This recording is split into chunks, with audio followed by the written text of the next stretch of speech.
Capítulo 4, Ley 1. No enseñamos Torá excepto a un estudiante que es adecuado, agradable en sus acciones, o a una persona simple. Simple significa que no sabemos si es bueno o malo, cómo actúa, etc. Pero si andaba en un camino no bueno, ese es el texto literal de Rambam, entonces primero lo hacemos retornar a un buen camino y a costumbres adecuadas en un camino recto. Lo guiamos en un camino recto. Y lo revisamos y después lo ingresamos a la casa de estudio, Beit Midrash, y le enseñamos. Dijeron nuestros sabios, todo aquel que le enseña a un estudiante que no es adecuado es como si estuviese tirando una piedra al Markulis. Markulis era una avoida zara, una idolatría de la antigüedad, que consistía en la idolatría en tirarle piedras. Por cuanto está escrito, una piedra tirada, por así decir, a una pila de piedras, es igual que una persona que le da a un tonto honor.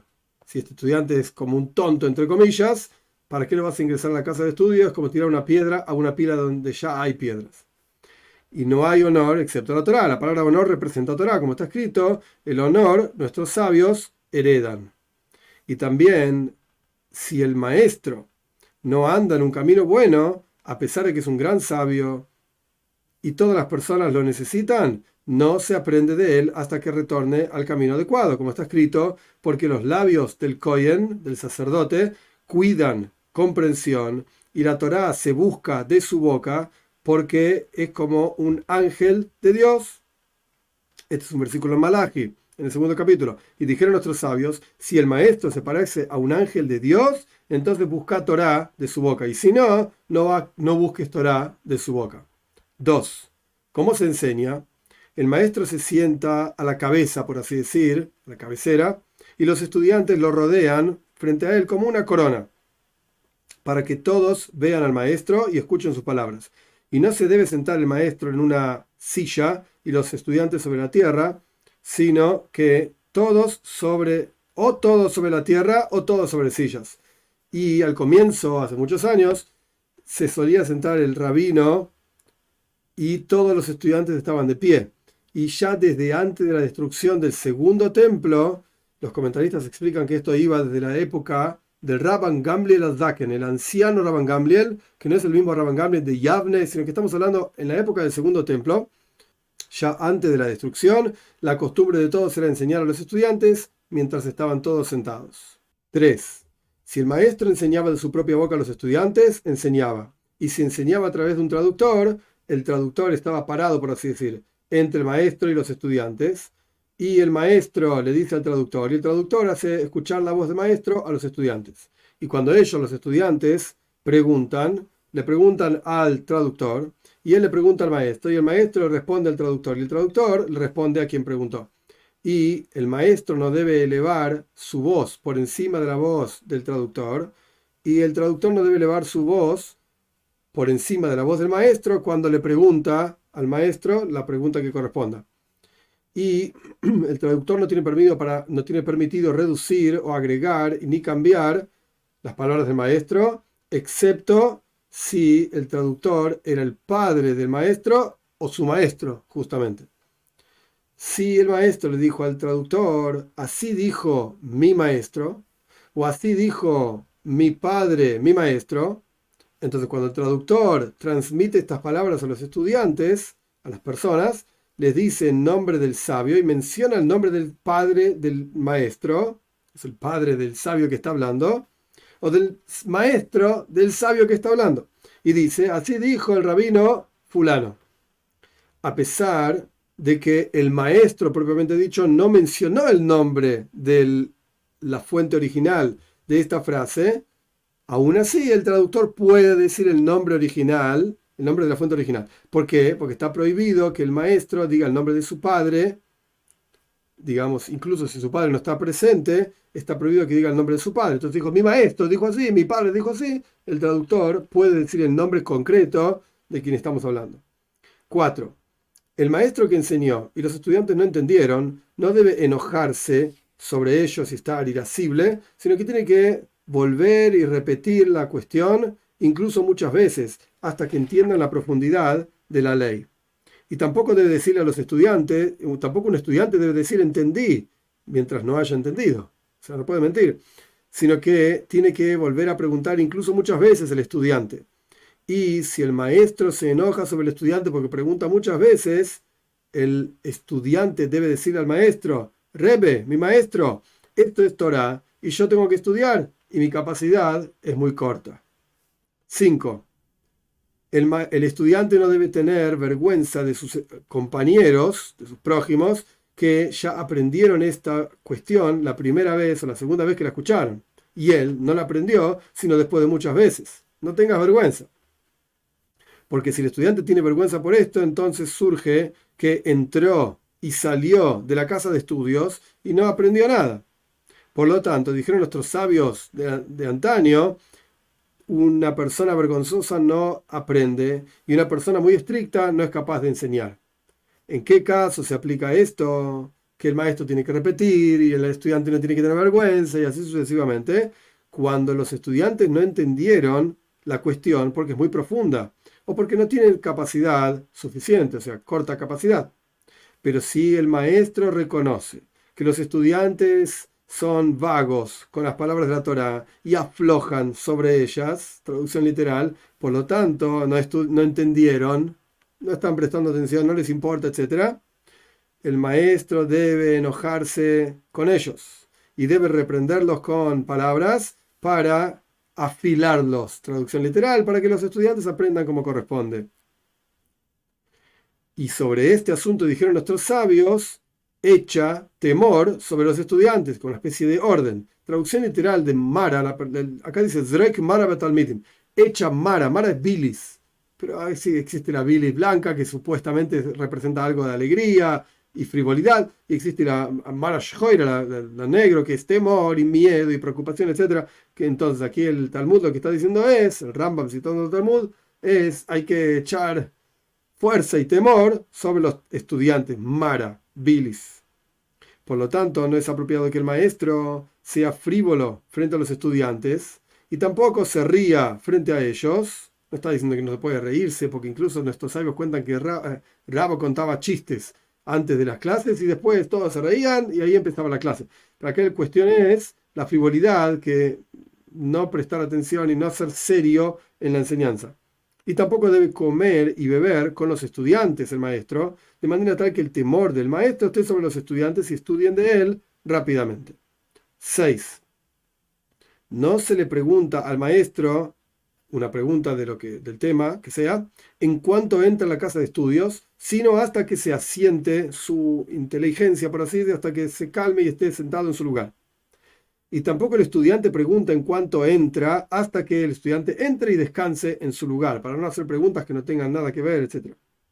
Y no preguntan dos estudiantes juntos y no preguntan al maestro sobre otro asunto, sino del asunto mismo que ellos están ocupados, para que el maestro no se avergüence, que no sabe la respuesta porque es otro asunto que no lo tiene fresco en la cabeza. Y el maestro debe confundir, entre comillas, digo yo, no están las comillas acá, debe confundir a los estudiantes con preguntas y con acciones. Que los estudiantes vean que el maestro está haciendo algo que es raro, que acciones que el maestro hace frente a ellos para afilarlos de vuelta, de manera tal que el maestro pueda evaluar si ellos recuerdan lo que les enseñó o no lo recuerdan. Y ni es necesario decir que el maestro tiene permiso de preguntarles a los alumnos sobre otro asunto que ellos no están ocupados estudiando en ese momento, para que sean diligentes, para que lo recuerden en su memoria. 7. No se pregunta de pie y tampoco se responde de pie y tampoco desde arriba, como el maestro mirándolo arriba al estudiante, y tampoco de lejos y tampoco de atrás de los otros ancianos. Y no se le pregunta al maestro excepto del asunto que se está leyendo. Paréntesis. Esto lo dijo el Rambam en la ley anterior. Los comentarios explican que está hablando de dos temas diferentes. En la ley anterior, en la ley 6, cuando el Rambam dice que no se le puede preguntar al maestro de otro asunto excepto el que están ocupados, esto se refiere a un conjunto de leyes. Por ejemplo, las leyes de Shabbat, las leyes de Yom Tov, las festividades, las leyes de Kashrut, etc. ¿Están estudiando ese asunto? Se le puede preguntar sobre ese asunto. ¿No están estudiando ese asunto? No se le puede preguntar. En esta ley, la ley 7, El Rambam está hablando incluso dentro de las leyes de Shabbat, por ejemplo. Estamos estudiando específicamente, por ejemplo, Borer. Si se puede separar o no se puede separar. Si están estudiando ese asunto, lo puede estudiar. Lo puede preguntar, perdón. Pero otro asunto, incluso dentro del conjunto de las leyes de Shabbat, no se le puede preguntar al maestro. Es que el Rambam de vuelta está diciendo que se le debe preguntar sobre el asunto que están estudiando en ese momento. Y no se pregunta sino con temor, o sea, con temor a Dios. Y no se pregunta de un asunto más que 3 leyes. 8. Dos que preguntaron diferentes preguntas en diferentes situaciones. Si uno preguntó sobre el asunto que están estudiando y otro preguntó de otro asunto, entonces nos ocupamos del que preguntó sobre el asunto. Si preguntó uno sobre una cuestión concreta, práctica, una acción práctica, y otro preguntó sobre algo que no es tan práctico, nos ocupamos del que preguntó la cuestión práctica. Si un alumno preguntó sobre lo que dice acá es halajá. Halajá se traduce como ley en general. Los comentaristas dicen que esto se refiere a las halajá le Moishe Sinai, las tradiciones que vienen entregadas de boca en boca desde Moishe hasta nosotros. Y otro preguntó Midrash. Midrash se refiere acá a una interpretación, una explicación, no algo que vino, digamos, bajado de boca en boca como tradición. Entonces, ¿cuál de las dos cosas es más importante? ¿La tradición o la interpretación? Nos ocupamos de la tradición.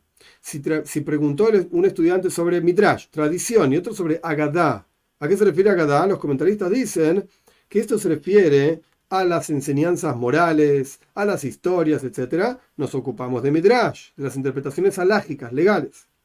Si un estudiante preguntó Agadá, o sea, enseñanzas morales, y otro preguntó Kal Vajomer. Kal Vajomer es una de las 13 formas de interpretación de la Torá. Hay más también, en realidad, pero Kal Vajomer es una de las primeras, que significa que si en un caso Kal, simple, poco grave, la ley es de una manera, en un caso Hamur, grave, ¿cuánto más aún que va a ser así? Esta es la idea del Kal Vajomer. Entonces, si un estudiante preguntó sobre Agadá, sobre enseñanzas morales, historias, y otro preguntó sobre un Kal Vajomer, nos ocupamos primero del Kal Vajomer.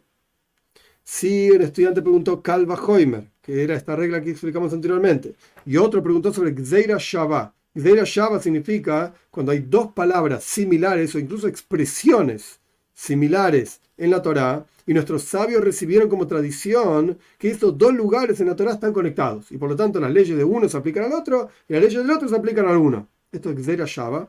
Entonces, si hay un conflicto, digamos, dos estudiantes preguntaron, uno preguntó sobre Kal Vajomer, y el otro preguntó sobre Gzeira Shavá. Nos ocupamos del Kal Vajomer. Los comentaristas explican que la razón de esto es que Kal Vajomer es una lógica derivativa en la Torá que uno mismo puede plantear, a pesar de que no la recibió como tradición de sus maestros. Gzeira Shavá solamente la puede plantear si uno la recibió como tradición de sus maestros. Entonces el Kal Vajomer es como más grave, por así decir, en este sentido. Si había dos que estaban preguntando, uno es sabio y el otro es un estudiante, nos ocupamos del sabio primero. Si uno es un estudiante y el otro es un ignorante, nos ocupamos del estudiante primero. Si los dos son sabios, si los dos son estudiantes, los dos son ignorantes, o los dos preguntaron sobre leyes, o sea, tradiciones, o los dos preguntaron sobre respuestas. ¿Qué significa respuestas en este asunto? Estamos hablando de novedades que el maestro pensó y compartió con sus alumnos, y los alumnos tienen ahora, entre comillas, preguntas y respuestas sobre estas novedades. Entonces, si los dos preguntaron sobre estos asuntos, las novedades del rabino, o sobre preguntas, justamente, que el rabino hizo, preguntas sobre las preguntas, o sobre dos historias, tiene permiso el traductor de decidir cuál va primero. Por cuanto están todos preguntando sobre lo mismo, digamos, tiene permiso el traductor de decidir qué pregunta se va a tratar primero. 9. No se duerme en la casa de estudios. Y toda aquella persona que está como somnolienta en la casa de estudios, su sabiduría se transforma en pedazos. Se va como recortando, porque uno solamente tiene un pedacito que escuchó, después se durmió, después escuchó otro pedacito. Entonces tiene partecitas de la enseñanza nada más.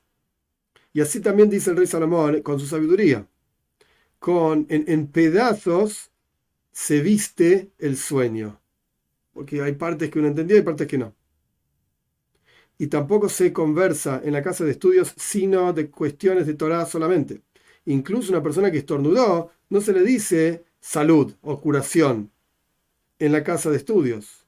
Y ni siquiera es necesario decir que otras cosas tampoco se dicen en la casa de estudios. Y la santidad de la casa de estudios es mucho más grave, o sea, más elevada, que la santidad de las casas de rezos. Antiguamente eran diferentes lugares. Estaba la casa de rezo específicamente para la tefilá, para el rezo, y la casa de estudios para el estudio propiamente dicho. Entonces, son diferentes kedushot, santidades, y esto incluso está en el Shulchan Aruch, también en el Código de Ley Judía, expresado la diferencia que hay entre Beit Midrash, la casa de estudio, y Beit HaKnesset, la casa de rezo.